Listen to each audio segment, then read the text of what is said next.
Hi everyone, Dr. Liz here from Campbell Psychological Services in Carlisle, Pennsylvania. And we're going to be bringing you some tips over the next several days for mental wellness and helping your kids cope in the midst of the coronavirus. So this morning, we're going to focus on something that's just a really important foundation to mental wellness, and that's routine, which you probably already heard a lot about over the last several days.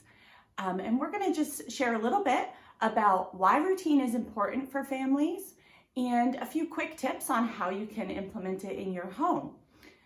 So first of all, routine is extremely important for kids because it helps to make their life predictable. And when things are predictable, kids feel a lot safer. So one of the important things that routine does is it helps to alleviate anxiety, and it just helps kids to feel safe. It's really important for kids who have histories of trauma or kids who struggle with anxiety. The other thing is that structure creates a rhythm to our day and to our routine, which not only promotes predictability, but it also just helps us to regulate better. So for kids, it helps to get them into a rhythm through the day by having some type of routine, by knowing what to expect next. So especially for kids who struggle with impulsivity or emotional regulation or tantrums, by creating some sort of predictable routine, even while you are all at home together, that can really help. So, we hear routine and it can sound really overwhelming. It can sound like this means we need to have this hour by hour schedule through our day. We need to be homeschooling our kids. We need to have math class and English class and all of that. And it really doesn't need to be that complicated. Right now, we need to be all giving ourselves a little bit of grace to not be so hard on ourselves and expecting quite so much. So, one really simple thing is just having a consistent bedtime and a consistent wake time, and continuing to have meals at regular times, breakfast, lunch, and dinner.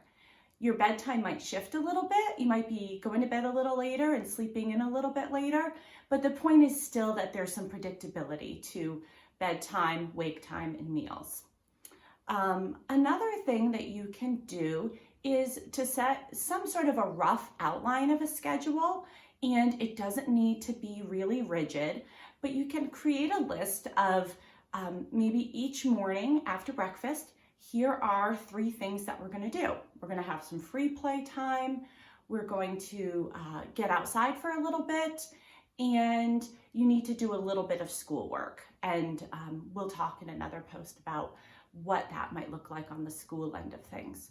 And then we have lunch, and then after lunch, maybe doing a little bit of helping with household chores, and maybe a little bit more of free play or outdoor play, and then maybe screens come after that. Actually having a routine like this can be a great way to keep screen time to a minimum, because you can build that into your day. And with a routine like that, one thing that I found helpful in my household is that I typed it up on the computer, and I printed off a page for each day, and the kids can just check off what they've done. So in the morning, did they do their morning activities? Check, check, check. In the afternoon, check, check, check. And so the kids start to figure out, okay, this is what our day is going to look like. This is what's expected of me.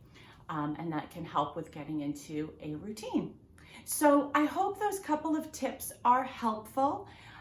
And we will look forward to bringing you some more wellness and coping tips in the days to come. Stay safe, everyone.